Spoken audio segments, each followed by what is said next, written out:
town of Twillingate and its sister Crowhead sit on a pair of islands that poke out into the Atlantic off the north-central coast of Newfoundland. Its position makes it a popular jumping-off spot to look for icebergs and whales as they make their way along the coast. But it also has plenty to do on shore, and we sampled only a small portion of it. Making our way there from Notre Dame Provincial Park, we quickly left the Trans-Canada Highway to head north along the Road to the Isles, so named since Fogo and Change Island, two popular destinations, are just east of the Twillingate Islands. After several miles of forests and lakes, we were once again driving along the rocky Newfoundland coast.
Twillingate is home to the New World Island Dinner Theatre that puts on a show performed by local musicians, highlighting Newfoundland folk music and jabbing some good fun at local customs. We had tickets for the evening of our arrival, and we had just recently learned that a friend from Jacksonville, Jerry, had made it to Twillingate. Through some very spotty cell phone service, we managed to determine that she was interested in joining us at the show.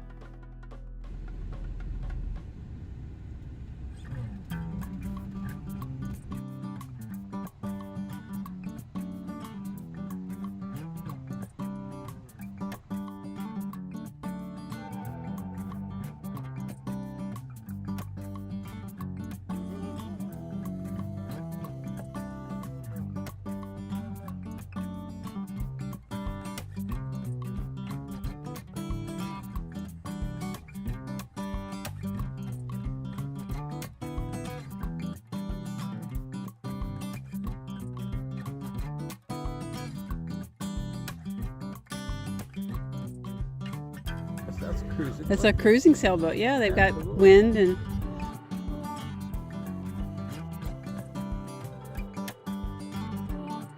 leftover boat paint was how they would paint their buildings. I said, you know, Charleston's rose-colored houses has nothing on.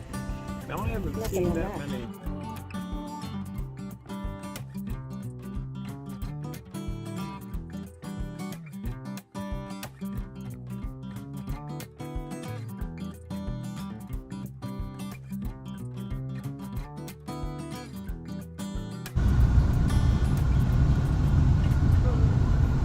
After visiting with Jerry in the afternoon, we made our way back to the theater an hour before the show to ensure our larger rigs could easily find a spot to park.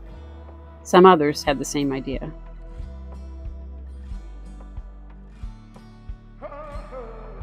There is a fish market on site that offers some of the local catch, including some pieces of the fish that were apparently local delicacies. Now I can say I've seen a moose in Newfoundland.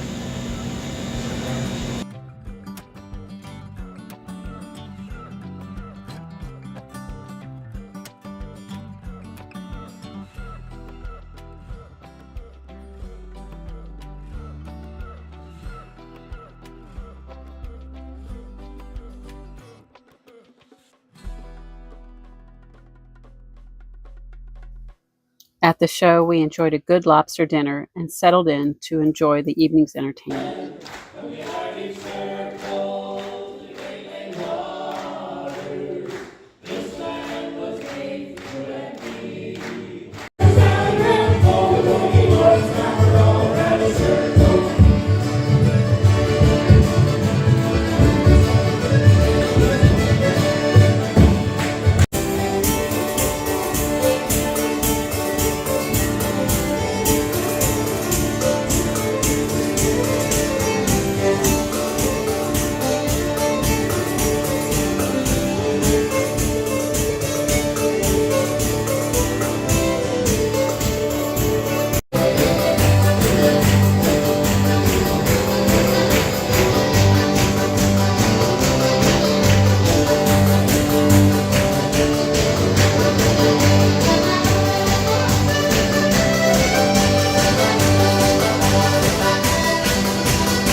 The theater allowed us to stay in their lot overnight, so we took advantage of the proximity to town and the late sunset to take a brief walk around. Kathy, is that you in the world's largest lobster trap?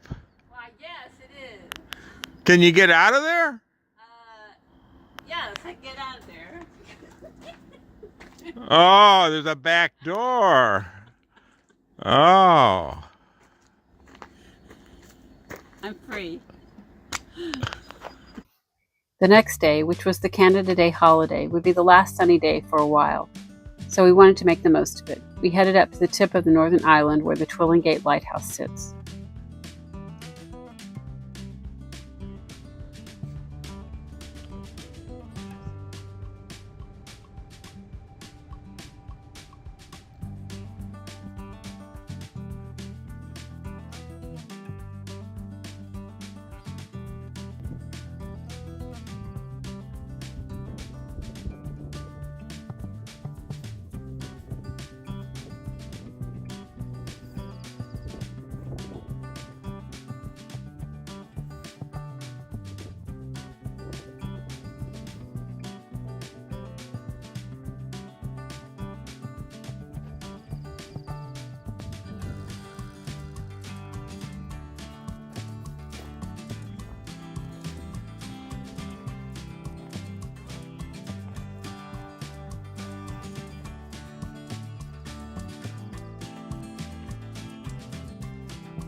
The lighthouse entry fee was waived for the holiday.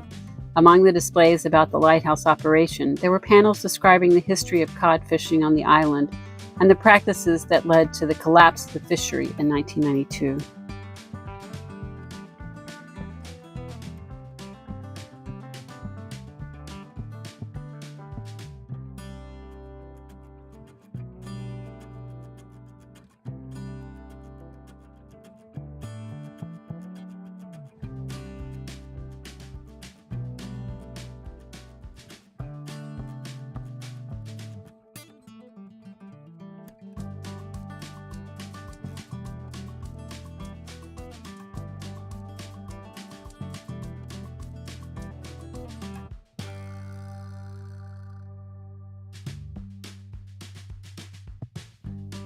There were also several philosophical panels using the lighthouse's finer qualities as a metaphor for the way we should model our lives.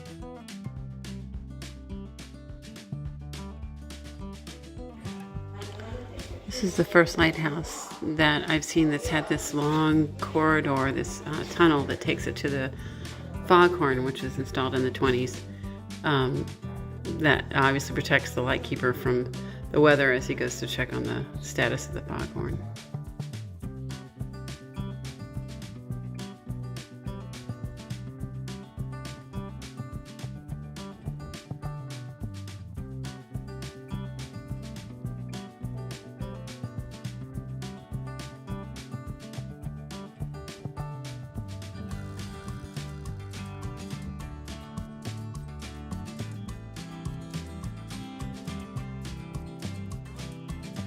After our tour, we carefully chose one of the easier trails leading from the point to get more views of the magnificent coastline.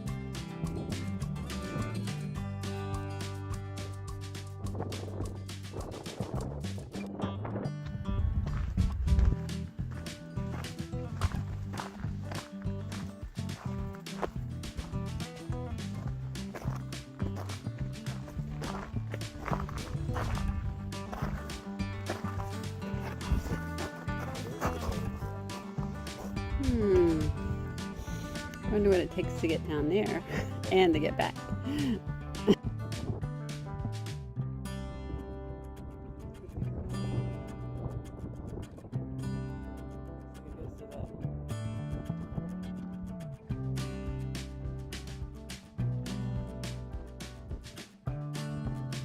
Go all the way down to the All the way down? Yeah. And it doesn't feel okay.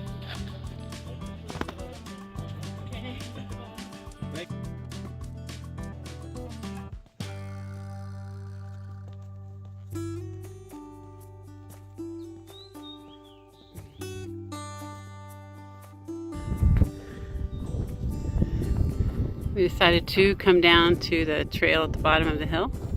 Of course, we still have to make our way back up, but we're enjoying the view in the meantime.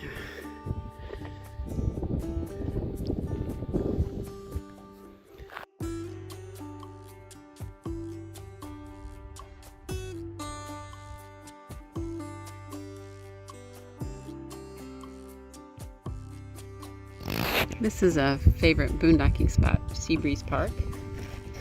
It's very pretty, lots of space for campers to spread out, and no services, but and we're not sure we're going to stay here because it's supposed to rain starting overnight and continuing tomorrow, but there's some trails that lead off, so we'll just explore what's around. A short distance south of the point is Seabreeze Park, a former RV park that offers boondocking spots with a commanding view of the water. We decided to spend the night here, away from the busy downtown on Canada Day.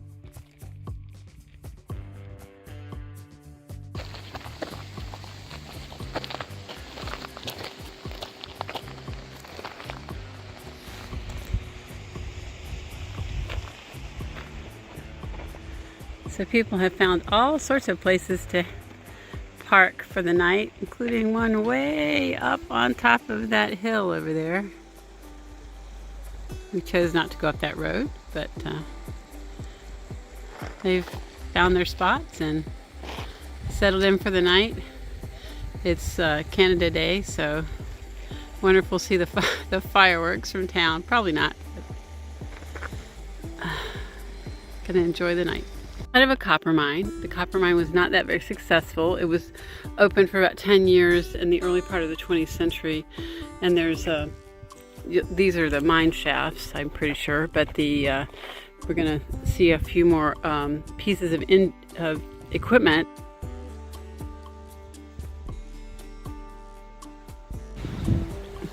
So the rusted equipment from the copper mine, the town decided to paint red and gold, which preserves it but also makes it more decorative, since it didn't make as much sense to remove it.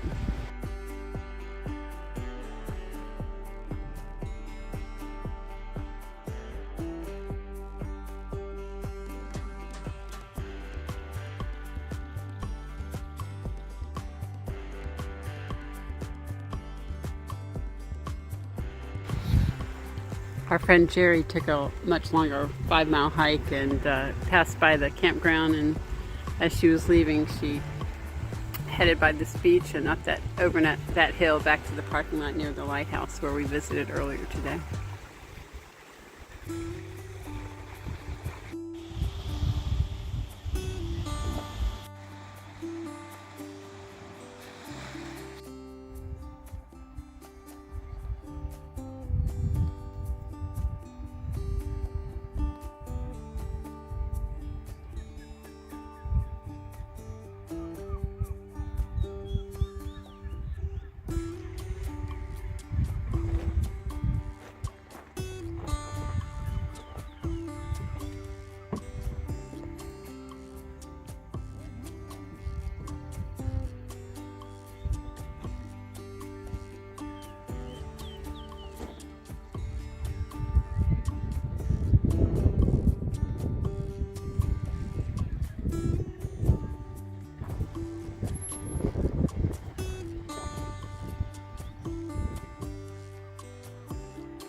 Concerned about the availability of good fresh water, we found that the town had a free dump and water fill that we took advantage of.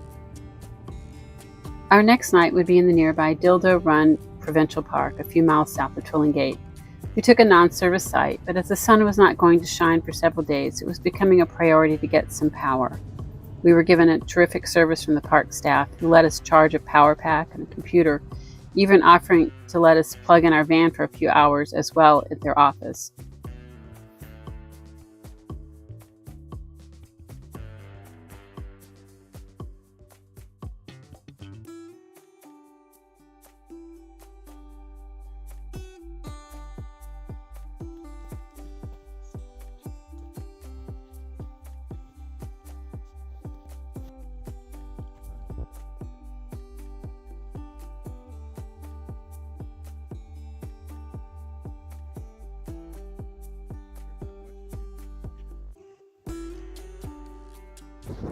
but we decided to move on. Our next destination would be what is dubbed the Road to the Shore, where we would find some sandy beaches, a tour of homes built by fishing and sealing magnets, a plane crash, and a lookout at the fault where Europe and North America split 150 million years ago.